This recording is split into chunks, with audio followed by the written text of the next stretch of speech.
It's one thing to criticize a game's cosmetics and say that, oh, they're a little bit too skimpy or you just don't like the aesthetics of them, but it's another completely to have a meltdown about them on social media. And that is exactly what happens every couple of weeks with Marvel Rivals. Whenever a new character is coming out or they unveil new skins, somebody somewhere is upset over them. And over the past couple of days, Emma Frost has been kind of the talk of the town because they announced her new skin and her arrival in just a few days. There are so many people melting down over it. Now they're even trying to say that, oh, the females are much skimpier than the males when they're literally showing shirtless men in booty shorts. I have a few different things to show off, but before I get into the topic, if you enjoy the content I create, check out the links in the description, join the community in my live streams, and consider supporting through Patreon or YouTube memberships. Now, I support equality, especially when it comes to video games. If we're gonna have skimpy women, we should have skimpy men as well. And Marvel Rivals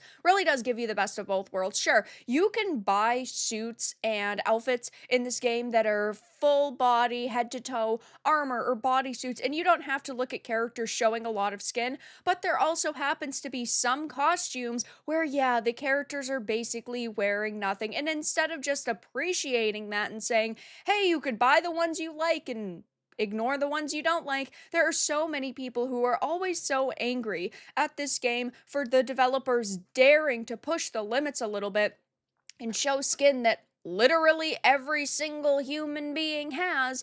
And Emma Frost has been the latest reason why there's been quite a lot of talk and controversy, right? Because they finally highlighted her. She releases in a few days. She looks really good, may I add. I really like her outfits. I really like her curvy body type. I think she looks pretty good. And well, there are a lot of people saying, oh, it only panders to gooners, and you're ridiculous if you like this, and you're just supporting a culture of objectification, which is just wild because, first of all, these are fictional characters in a video game, meaning they're already objects, so looking at them is perfectly fine. But second of all, the concept that people make things for the male gaze and men only view women as objects is freaking absurd. But even the mainstream media is, of course, pushing this. So before we get into that, let's start with this post that says, might get crucified for this, but Rivals so blatantly panders to gooners that it puts me off from the game. Like, it's a hero shooter. We don't need such exaggerated jiggle physics on a character's thighs, chest, and butt. I think that it's funny that these people are complaining about exaggerated body proportions on female characters in this game, but yet they never complain about games like Overwatch. That's perfectly fine when Tracer is zooming around and then she's got these pants that are super tight to her butt, or Widowmaker, who of course is always bending down and in like suggestive poses. Like, I have absolutely no problem with any of this content, but the people online seem to only want to, of course, talk about the latest and greatest trend, and because they want a little bit of social interaction, they're not going to have a consistent stance. It's like, my stance on video games has always been the same. Since the beginning of my channel, I have said, fuck censorship, show attractive women, put them in scantily clad armor if that's the direction the developers wanted to go in, and it shouldn't be a problem. And with these people's mentality, it's, oh, if you don't like it, don't buy it, so do what you are preaching. They also went on to say jiggle physics are obviously part of realism, and I'm not saying that characters need to have no physics, but clips like this are so obviously made for sex appeal. The exaggerated floaty jiggle physics, the camera tilt so her breasts are perfectly in frame, it's so weird. Oh no. Daring to highlight the fact that women have breasts. It reminds me of the Phoebe Waller-Bridge Tomb Raider live action series writer's room discussion. She basically said that there was a big boob debate in the writer's room because they weren't sure if they wanted to hire an actress who was accurate to the games or if they wanted to hire somebody who was more realistic for a Tomb Raider because, oh, if a woman has big breasts, how is she going to squeeze through all of these small rock openings? It's a video game. It does not have to be realistic. And you even say that jiggle physics are obviously part of the realism. There are women on the internet every single day taking pictures of their breasts to post online. So all of this is realistic, but even realism aside, we're talking about fictional superheroes here, okay? I'm sorry, you're not going to win a realism argument, at least in my opinion. Here we have another person saying, can we stop this dumb comparison, acting like these are similar? Both of these men have no cheeks out on display, so please be silent. I think it's funny how they're talking about how these men have no cheeks on display when literally the women don't either. Sure, the women are showing cleavage and breasts. The males are as well. So why don't you have an image where it's turned around and then you're actually showing the male's backside, because some of them do have cheeks out. I'm sure that you all, of course, know what Venom looks like. Venom is insanely caked up. That is, I'm sorry, that is insane. Did I ever imagine having a Marvel game where Venom was twerking? No. But Marvel clearly is just looking for a little bit of cash, and they see that NetEase is able to create something that people want and that they can monetize really easily. But they talk about how it's weird that there's this like over sexualization phase of women in this game, which, again, when you look at this image of a woman and then you look at this woman of a man, or Namor, right next to each other, they are both heavily objectified. And I think that that is perfectly fine. Now, the media is also pushing a very similar narrative that, oh, Marvel Rivals needs to go to horny jail for this NSFW Emma Frost skin, basically saying that the developers are gooners and that the players are gooners. And I think that's crazy. I think developers should be able to create whatever they want, even with games like South of Midnight or Dustborn or Flintlock The Siege of Dawn, should be able to if that's what they want to make. But we could also criticize it, and it would be fine if these people were just sitting here saying, it's not the type of skin I like, but instead they're going on about objectification, and the media is saying, oh, the developers are gooners and they need to go to horny jail.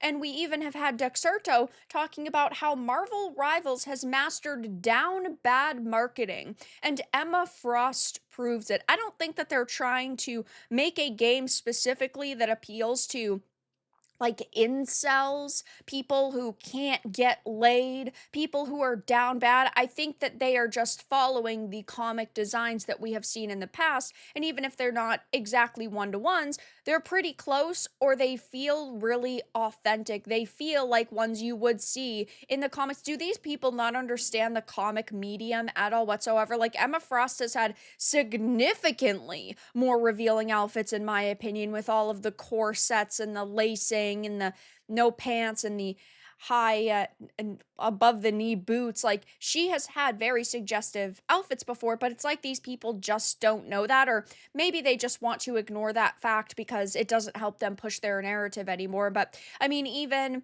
going back to this PC Games article, it talks about how for Marvel Rivals Season 2's new hero, NetEase has revealed a striking and rather suggestive Emma Frost skin that's already causing a stir. I would say that the Invisible Woman, like the red Malice skin, was even more a bit suggestive because she was basically from the back in a thong. I would say that that one was much more suggestive in my opinion, but again, I think that we're talking about a optional skin that you don't have to buy if you don't like it. It's like these people just cannot accept the fact that it's in the game at all whatsoever. It talks about, though, how with the Marvel Rivals Season 2 release date arriving next week, there's plenty to get excited about. Team-ups are being adjusted, costume gifting is arriving as a new feature, and two highly anticipated characters will join the roster. Ultron, who I think is going to be badass, and Emma Frost. The latter will be available straight away in Season 2, as will this new costume that's been unveiled today. They don't even show an image of it. They lead to a video, which I guess is fine, but I'm sure that you've all already seen this image floating across the internet. I mean, she's out in all of her glory. It looks fantastic, in my opinion. I think that it looks really good. I wish that her hairstyle was just a tad bit different. I wish that on the side where it's not her hair flip, there was like a couple more strands of hair that were like loose and it looked a little bit more wavy, but it is what it is. That's me sitting here nitpicking. It says, prior to this reveal, I'd probably say that Invisible Woman's Malice skin was the #1 way to get yourself a cell in horny jail. Either that or making a cheeked up Venom twerk with that cursed new emote. However, Emma Frost may have just taken the top spot. With a pretty diverse and versatile kit, she's always going to be a popular choice for those enjoying playing as a Vanguard, but the X Revolution skin has probably upped the popularity to new levels. Yeah, I just think that they are trying to find ways to market their game and they have found a recipe for success. Is every costume this way? No. And there are men who look very skimpily clad in this game. There are women who are dressed in basically nothing. And I think that it is kind of the best of both worlds. There are outfits where you're in a full bodysuit or full blown armor. You have outfits that are very skimpy. And to sit here and complain about this because it's objectifying women, but oh, they haven't done the same thing for the men is absolutely out of touch, proves you don't really play the game and proves you just want something to complain about on social media. So, of course, I will be keeping my eye on this over the next couple of days. Most of these people are getting roasted on social media, rightfully so. The men aren't sexualized posts to sexualized men. Ah, shut up. Both are showing lots of skin while wearing clothes relative to their gender. Marvel Rivals is successful. Let them keep cooking and do what's been successful. So I think we're going to see a lot more backlash over the next couple of days. But that's all that I really had to discuss in this video. Let everyone know your thoughts in the comments below. If you enjoyed this, give it a like, and if you didn't, give it a dislike. I appreciate your support either way, but I'll talk to you all again in the next video really soon.